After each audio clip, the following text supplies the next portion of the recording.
بسم اللہ الرحمن الرحیم۔ السلام علیکم۔ آج ہمارا موضوع ہے جہاد کے لیے اللہ کے راستے میں نکل کر امیر کا حکم ماننا، راستے میں نکل کر اکٹھے مل کر رہنا، اللہ کے راستے میں نکل کر پہرا دینا۔ آج ہمارے 3 موضوع ہیں، تو انشاءاللہ ہم شروع کرتے ہیں۔ جہاد کے لیے اللہ کے راستے میں نکل کر امیر کا حکم ماننا۔ حضرت ابو مالک اشعری رضی اللہ عنہ فرماتے ہیں کہ رسول اللہ صلی اللہ علیہ وسلم نے ہمیں ایک لشکر میں بھیجا اور حضرت سعد بن ابی وقاص رضی اللہ عنہ کو ہمارا امیر بنایا۔ چنانچہ ہم لوگ روانہ ہو گئے اور ایک منزل پر پڑاؤ ڈالا۔ ایک آدمی نے کھڑے ہو کر اپنی سواری کی زین کسی۔ میں نے اس سے کہا تم کہاں جانا چاہتے ہو؟ اس نے کہا میں چارہ لانا چاہتا ہوں۔ میں نے اس سے کہا جب تک ہم اپنے امیر سے پوچھ نہ لیں تم ایسا نہ کرو۔ چنانچہ ہم حضرت ابو موسیٰ اشعری رضی اللہ عنہ کے پاس آئے۔ غالباً حضرت ابو موسیٰ لشکر کے کسی ایک حصہ کے امیر ہوں گے۔ ہم نے ان سے تذکرہ کیا تو انہوں نے کہا شاید تم اپنے گھر والوں کے پاس واپس جانا چاہتے ہو۔ اس آدمی نے کہا نہیں۔ حضرت ابو موسیٰ نے کہا دیکھو تم کیا کہہ رہے ہو؟ اس نے کہا نہیں۔ تو حضرت ابو موسیٰ نے کہا اچھا تم جاؤ اور ہدایت والے راستے پر چلو۔ چنانچہ وہ آدمی چلا گیا اور کافی دیر رات گزار کر واپس آیا تو حضرت ابو موسیٰ نے اس سے کہا شاید تم اپنے گھر والوں کے پاس گئے تھے۔ اس نے کہا نہیں۔ حضرت ابو موسیٰ نے کہا دیکھ لو تم کیا کہہ رہے ہو؟ اس نے کہا ہاں میں گیا تھا۔ حضرت ابو موسیٰ نے فرمایا تو آگ میں چل کر اپنے گھر گیا اور وہاں جتنی دیر بیٹھا رہا تو آگ میں بیٹھا رہا اور آگ میں چل کر واپس آیا، لہٰذا اب تو نئے سرے سے عمل کر تاکہ تیرے اس گناہ کا کفارہ ہو جائے۔ اللہ کے راستے میں نکل کر اکٹھے مل کر رہنا۔ حضرت ابو ثعلبہ خشنی رضی اللہ عنہ فرماتے ہیں کہ لوگ جب کسی منزل پر پڑاؤ ڈالا کرتے تھے تو بکھر جایا کرتے تھے اور گھاٹیوں اور وادیوں میں پھیل جایا کرتے تھے، تو حضور اکرم صلی اللہ علیہ وسلم نے فرمایا تمہارا یہ گھاٹیوں اور وادیوں میں بکھر جانا شیطان کی طرف سے ہے۔ اس فرمان کے بعد مسلمان جہاں بھی ٹھہرتے اکٹھے ہو کر مل جل کر رہتے۔ بہقی کی روایت میں یہ بھی ہے کہ اس کے بعد صحابہ اتنے قریب رہنے لگے کہ یوں کہا جانے لگا کہ اگر ان مسلمانوں پر ایک چادر ڈالی جائے تو وہ ان سب پر ہی آ جائے۔ حضرت معاذ جہنی رضی اللہ عنہ فرماتے ہیں کہ میں حضور صلی اللہ علیہ وسلم کے ساتھ فلاں غزوہ میں گیا۔ ایک جگہ ہم لوگوں نے پڑاؤ ڈالا، لوگ بکھر گئے جس سے لوگوں کے لیے ٹھہرنے کی جگہ تنگ پڑ گئی اور راستے بند ہو گئے۔ اس پر حضور صلی اللہ علیہ وسلم نے ایک منادی کو بھیجا جو لوگوں میں یہ اعلان کر دے کہ جس نے ٹھہرنے کی جگہ تنگ کی یا راستہ بند کیا اس کا کوئی جہاد نہیں، یعنی اسے جہاد کا ثواب نہیں ملے گا۔ اللہ کے راستے میں نکل کر پہرا دینا۔ حضرت سہل بن حنظلیہ رضی اللہ عنہ فرماتے ہیں کہ لوگ غزوہ حنین کے دن حضور صلی اللہ علیہ وسلم کے ساتھ چلے اور خوب زیادہ چلے یہاں تک کہ دوپہر ہو گئی۔ چنانچہ میں نے حضور صلی اللہ علیہ وسلم کے ساتھ ظہر کی نماز پڑھی تو ایک سوار نے حاضر ہو کر عرض کیا یا رسول اللہ میں آپ لوگوں کے آگے چلا یہاں تک کہ فلاں پہاڑ پر چڑھ گیا تو میں نے دیکھا وہاں کے قبیلہ حوازن اپنے والد کے پانی لانے والے اونٹ اور اپنی عورتیں اور جانور اور بکریاں لے کر سارے کے سارے حنین میں اکٹھے ہو چکے ہیں۔ حضور نے مسکرا کر فرمایا انشاءاللہ یہ سب کچھ کل مسلمان کا مال غنیمت بن جائے گا۔ پھر آپ نے فرمایا آج رات ہمارا پہرا کون دے گا؟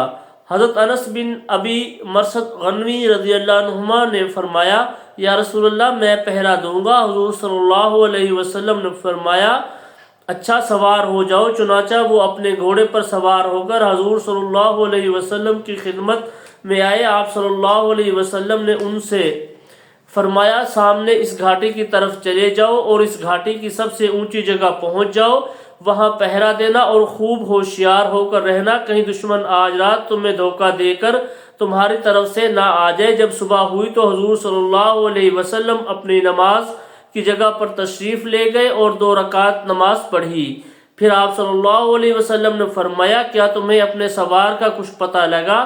صحابہ نے رضی اللہ عنہم نے عرض کیا یا رسول اللہ ہمیں تو اس کا کچھ پتہ نہیں۔ پھر نماز کی اقامت ہوئی اور نماز کے دوران حضور کی توجہ گھاٹی کی طرف رہی۔ جب حضور نے نماز پوری فرما کر سلام پھیرا تو فرمایا تمہیں خوشخبری ہو، تمہارا سوار آ گیا ہے۔ ہم لوگوں نے گھاٹی کے درختوں کے درمیان دیکھنا شروع کیا تو وہ سوار آ رہا تھا، چنانچہ اس نے حضور کی خدمت میں حاضر ہو کر سلام کیا اور کہا کہ میں کل یہاں سے چلا اور چلتے چلتے اس گھاٹی کی سب سے اونچی جگہ پہنچ گیا جہاں جانے کا مجھے اللہ کے رسول صلی اللہ علیہ وسلم نے حکم دیا تھا۔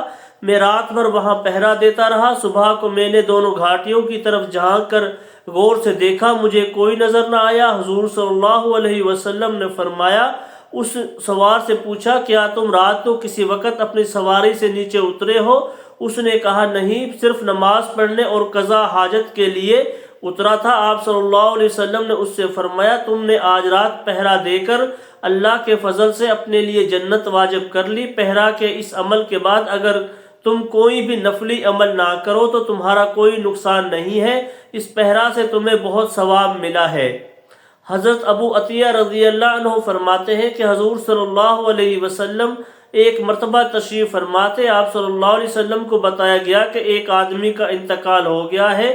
حضور صلی اللہ علیہ وسلم نے پوچھا کیا تم میں سے کسی نے اس کو خیر کا کوئی عمل کرتے ہوئے دیکھا ہے؟ ایک آدمی نے کہا جی ہاں، ایک رات میں نے اس کے ساتھ اللہ کے راستے میں پہرا دیا ہے۔ اس پر حضور صلی اللہ علیہ وسلم نے اور آپ صلی اللہ علیہ وسلم کے ساتھیوں نے کھڑے ہو کر اس کی نماز جنازہ پڑھی۔ جب اسے قبر میں رکھا گیا تو حضور نے اپنے ہاتھ سے اس پر مٹی ڈالی، پھر فرمایا تمہارے ساتھی تو یہ سمجھ رہے ہیں کہ تم دوزخ والوں میں سے ہو، میں گواہی دیتا ہوں کہ تم جنت والوں میں سے ہو۔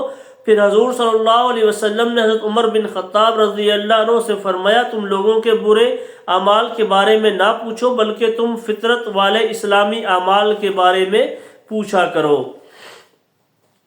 حضرت ابو عطیہ رضی اللہ عنہ فرماتے ہیں کہ حضور صلی اللہ علیہ وسلم کے زمانہ میں ایک آدمی کا انتقال ہوا تو کچھ صحابہ رضی اللہ عنہ نے کہا یا رسول اللہ آپ اس کی نماز جنازہ نہ پڑھے۔ حضور نے پوچھا کیا تم میں سے کسی نے اسے کوئی نیک عمل کرتے ہوئے دیکھا ہے؟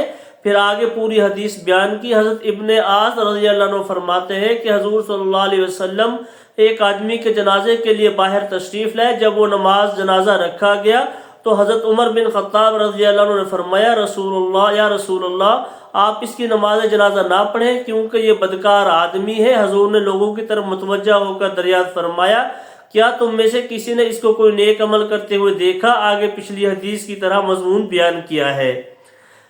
حضرت ابو ریحانہ رضی اللہ عنہ کی حدیث گزر چکی ہے کہ حضور صلی اللہ علیہ وسلم نے فرمایا آج رات ہمارا پہرا کون دے گا؟ میں اس کے لیے ایسی دعا کروں گا جو اس کے حق میں ضرور قبول ہوگی۔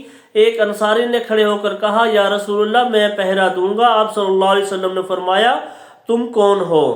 اس نے کہا فلاں۔ آپ صلی اللہ علیہ وسلم نے فرمایا قریب آ جاؤ۔ چنانچہ وہ انصاری قریب آئے۔ حضور صلی اللہ علیہ وسلم نے اس کے کپڑے کا ایک کنارہ پکڑ کر دعا کرنی شروع کی۔ جب میں نے وہ دعا سنی تو میں نے کہا میں بھی تیار ہوں۔ آپ صلی اللہ علیہ وسلم نے فرمایا تم کون ہو؟ میں نے کہا ابو ریحانہ۔ آپ صلی اللہ علیہ وسلم نے میرے لیے بھی دعا فرمائی لیکن میرے ساتھی سے کم۔